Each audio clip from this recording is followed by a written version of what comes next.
win over Antonio Lozado Jr. Hold on, I'll get you a replay. Give me a minute. That was good stuff right there. Good fight. Well, Surprisingly good he fight. might be the boogeyman at 135. Teofimo Lopez, Gervonta Davis. My I don't know about all that. Devin Haney, sign me up. I'd like to see him against either one of those three champions. I'm telling you, a lot like me, it may not always be pretty, it may not always be eye-catching. He doesn't have the eye candy, but he's gonna get the job done. Big straight left right there. I think the ref was like, yeah, no, that's it. Lozado was trying to fight back. He was trying to hold and do the things that a professional would do in that type of situation. But it was... Here, let's talk for a minute. I like Javier Fortuna, always gives you some exciting fights, but I've never been really high on him, you know? And as you can see how he missed with that looping hook right there, how a lot of fighters will probably knock his ass out.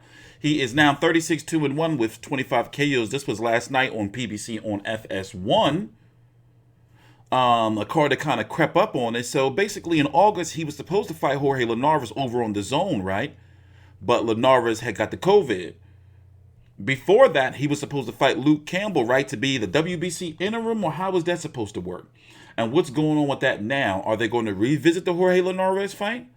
And where does that put him in the 135-pound mix? Because I know he's mixed in with the top guys. I know that for sure.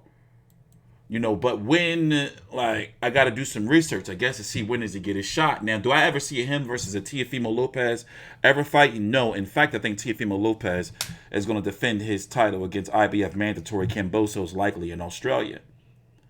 If you don't know, Luke Campbell and Ryan Garcia are fighting, what's that date? January the 30th? Sometime in January. I don't know the exact date. To be the WBC interim mandatory for WBC. So once again... And you got Devin Haney. So the WBC, the waters are completely muddied over there, especially with that franchise championship. Because, I'm sorry, I like Teofimo Lopez, but I don't count him as a WBC champion. It's not his fault. It's not Lomachenko's fault. Hell, if there wasn't a WBC franchise championship at 135, then we wouldn't have got Teofimo versus Loma. But we would have instead gotten Loma versus Devin Haney, or would have Loma dropped the belt. We don't know. So the question you should have now is, where does Javier Fortuna fit in with those guys? I like him, but do I think he can hang or defeat any of those guys? I don't know.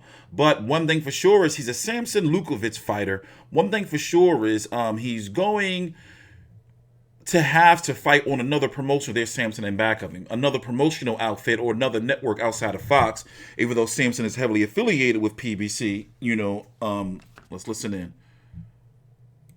Which we saw that they were willing to do. They were going to fight on his own. The 36th professional victory. And my goodness, Sean, he will no doubt be problematic. Please do me a favor, like and subscribe. I guess we're going to wait for his post-fight interview here. I can just fast forward. Duh. I didn't like how when your Dennis Ugas fought on PBC on FS1 or 2, he didn't have a post-fight interview. Nope, no post-fight interview. Damn, that's messed up. Well, anyway, I already pretty much said what I wanted to say. Like, who's he going to fight next? You know? Do they revisit the Linares fight?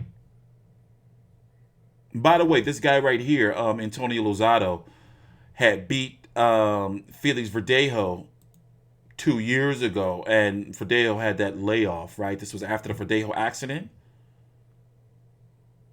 Yeah. He's fighting Masayoshi Nakatani, the guy who Teofimo went 12 with on the undercard of, what's that? Shakur Stevenson versus Toka Clay Khan. Is that how you pronounce his name? Toka Khan? Some shit? Toka Khan? All right, well, solid little fight for Fortuna, a little stay busy joint to keep him active this year, getting one little fight, you know, so he wouldn't be just completely off the calendar.